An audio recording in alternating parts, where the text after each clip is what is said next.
आप हमारा गौरव, हमारा अभिमान है। माननीय राज्यपाल श्री कलराज मिश्र संविधान, संस्कृति और राष्ट्र विषयक मर्मज्ञ, विद्वान, लेखक और संविधान प्रमुख के रूप में राजस्थान में संविधान संस्कृति के प्रसार की महती पहल करने वाले, संविधान निर्माण से उसके लागू होने तक की ऐतिहासिक यात्रा को कला रूप में जीवंत करने वाले देश के पहले संविधान पार्क का राजस्थान राज्य में आपने राजभवन में निर्माण करवाया। आपका छोटा सा परिचय हम दे रहे हैं। 2014 से 17 तक भारत सरकार के आप सूक्ष्म, लघु और उद्यम मंत्री रहे, मध्यम उद्यम मंत्री रहे। 1978 में राज्यसभा में निर्वाचित होने के बाद 2012 तक 3 बार उच्च सदन के आप सदस्य रहे। इसी बीच 1986 से 2001 तक 3 बार उत्तर प्रदेश विधान परिषद के सदस्य और 2012 में उत्तर प्रदेश विधानसभा के सदस्य निर्वाचित हुए। 2014 में आपने देवरिया उत्तर प्रदेश से लोकसभा में निर्वाचित होकर केंद्रीय मंत्री बने। राष्ट्रीय स्वयंसेवक संघ के प्रचारक के रूप में आपने सार्वजनिक जीवन की शुरुआत की। भारतीय जनता पार्टी के संस्थापक सदस्य रहे। कई पुस्तकें आपने लिखी हैं, उनमें प्रमुख हैं भारत में उद्यमिता, हिंदुत्व एक जीवन शैली, संविधान, संस्कृति और राष्ट्र, अप दीपो भव और शिक्षा की संस्कृति। माननीय से अनुरोध शिल्प ग्रामोत्सव 2023 में शामिल होने वाले शिल्पकारों और कलाकारों के साथ आप हम सबको उद्बोधन प्रदान करें, मार्गदर्शन प्रदान करें, उत्प्रेरण प्रदान करें। माननीय राज्यपाल राजस्थान श्री कलराज मिश्र।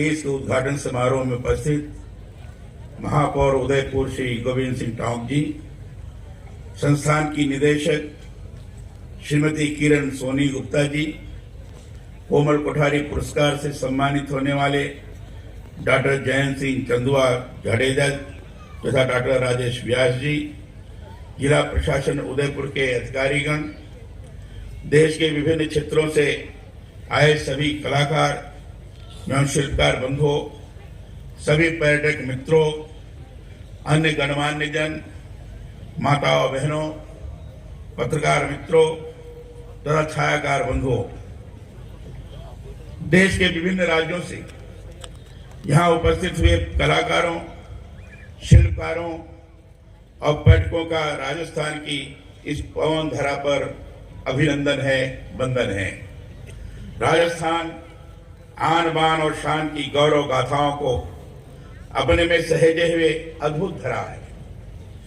महाराणा प्रताप की वीरता, पन्नाधाय के बलिदान, मीरा की भक्ति से जुड़ी यह धरती, दूर तक फैले रेगिस्तान, किले, महलों और मंदिरों के स्थापत्य, झीलों, कुओं, बावड़ियों की अनूठी सुंदरता लिए है। घोरों की इस धरती के संबंध में सुप्रसिद्ध कवि कन्हैयालाल सेठिया ने ठीक ही लिखा है।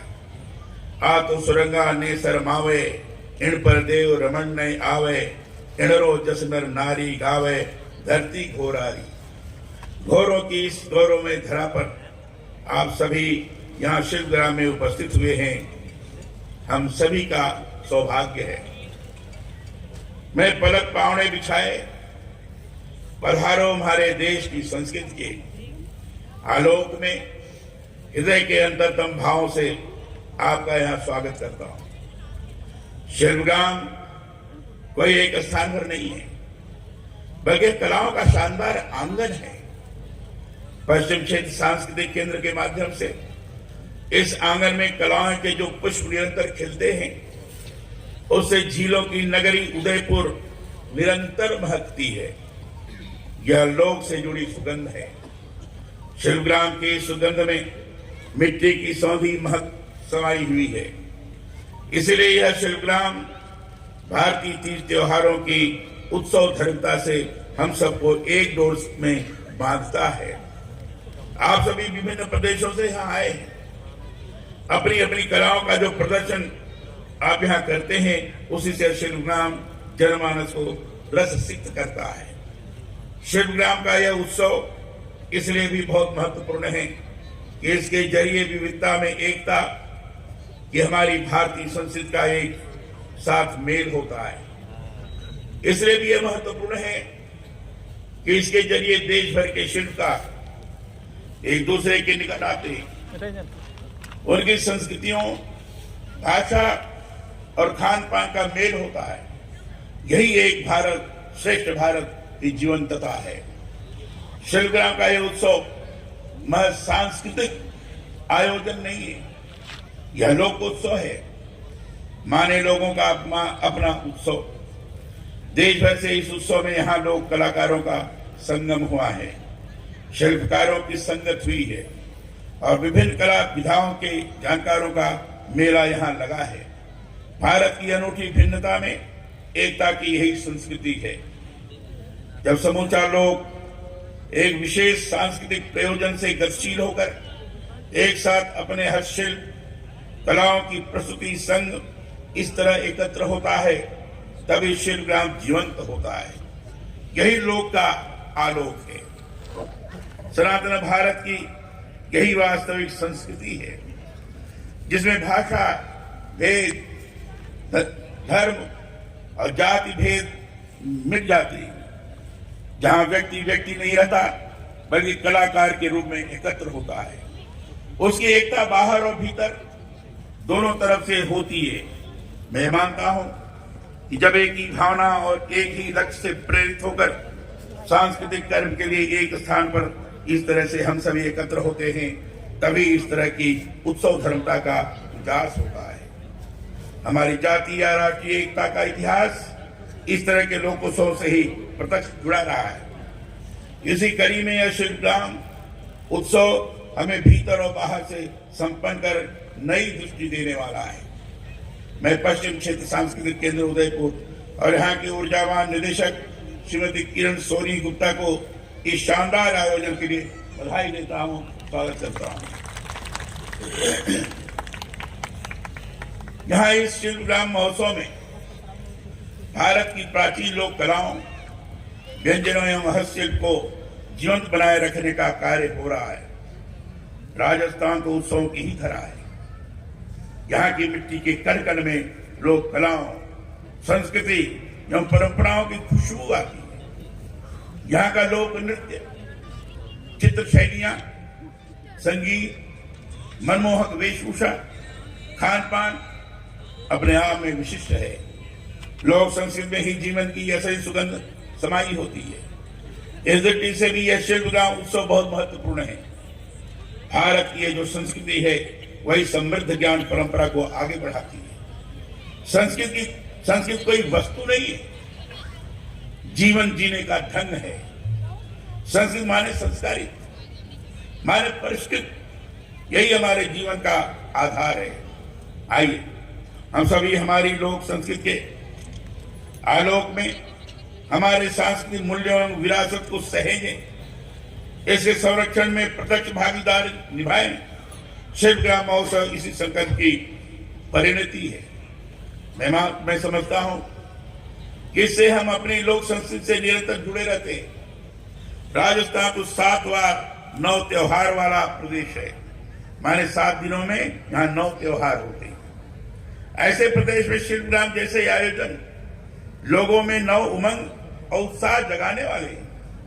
मुझे बताया गया है कि पश्चिम क्षेत्र सांस्कृतिक केंद्र द्वारा इस वर्ष आजादी के अमृत महोत्सव के अंतर्गत हर घर तिरंगा, बीकानेर में राष्ट्रीय संस्कृत महोत्सव, गुरु शिष्य परंपरा, कथक, मुकाभिनय, कार्यशाला, नाट्य उत्सव आदि कार्यक्रमों का बड़ी संख्या में आयोजन किया गया। अंतर्राष्ट्रीय कैलीग्राफी शिविर, कैलीग्राफी कार्यशाला का आयोजन भी आपने किया है। यह बहुत महत्वपूर्ण है। यह जानना सुखद है कि शिल्पग्राम उत्सव में 400 शिल्पकार तथा 700 लोक कलाकार भाग ले रहे हैं। एक साथ इतने कलाकारों की उपस्थिति से ही यह स्थान एक विशेष उत्सव का आकार ले रहा है। इस उत्सव में प्रतिदिन आयोजित होने वाले कार्यक्रम लोक संस्कृति के विभिन्न आयामों से रूबरू कराने वाले हैं। यहाँ मांडरा एवं मेहंदी कला प्रतियोगिता, महिलाओं के लिए फड़ महिला कला शिविर तथा रेखा चित्रकला कार्यशाला के जो आयोजन हो रहे हैं वे महत्वपूर्ण हैं। मैं इसके लिए पश्चिम क्षेत्र कला केंद्र को बधाई देता हूँ। शिल्पग्राम परिसर अपने आप में एक अनूठा परिसर है। मैं चाहता हूँ कि इसका मूल सौंदर्य और लोक में रची बसी खुशबू को हम सब बनाए रखें। शिल्पग्राम के मुख्य द्वार, दर्पण द्वार, शिल्पग्राम की झोपड़ियों की दीवारों को आकर्षक मांडलों से जिस तरह से सजाया गया है उसमें लोक का सौंदर्य ही झिलमिला रहा है। मुझे इस बात की भी बड़ी प्रसन्नता है कि आज शिल्पग्राम उत्सव के उद्घाटन अवसर पर हम गुजरात और राजस्थान की दो विभूतियों को पद्म भूषण डॉक्टर कोमल कोठारी स्मृति लाइफ टाइम अचीवमेंट लोक कला पुरस्कार से सम्मानित करने जा रहे हैं। मैं जयपुर के प्रख्यात संस्कृत कर्मी, कवि और कला मर्मज्ञ विद्वान डॉक्टर राजेश कुमार व्यास, अहमदाबाद के श्री जयंत सिंह कंदुभा जाडेजा को कला और संस्कृत के उन्नयन में उनके योगदान के लिए आभार व्यक्त करते हुए इस पुरस्कार के लिए हार्दिक बधाई देता हूँ, उनका अभिनंदन करता हूँ। मेरा एक दृढ़ विश्वास है कि यह उत्सव आप सब लोगों को कला और संस्कृत को आगे बढ़ाने और उसके निरंतर विकास में अभिवृद्धि के लिए ऐसे ही सदा प्रेरणा स्रोत बना रहेगा। आप सभी लोक कलाओं के इस उत्सव को जिए। यहाँ जो विविध लोक कलाएं प्रदर्शित हो रही हैं उनका हिस्सा बने। इसके साथ ही अब मैं अपनी वाणी को विराम देते हुए शिल्पग्राम उत्सव 2023 के विधिवत उद्घाटन की घोषणा करता हूँ। धन्यवाद। जय हिंद। आभार, धन्यवाद मेरे राज्यपाल महोदय। आपकी उपस्थिति हमेशा हम सबको संबल प्रदान करती है और पूरे देश से यहाँ आए हुए 400 शिल्पकार और 700 लोक कलाकारों की तरफ से आपका बहुत बहुत आभार और अनुरोध दीप प्रज्वलन और नगाड़े ढोल के साथ आज के इस शिल्पग्राम उत्सव की विधिवत उद्घाटन की शुरुआत करें। हम आगाज करें दीप प्रज्वलन की रस्म अदायगी और इस वक्त हमें उजालों की दस्तक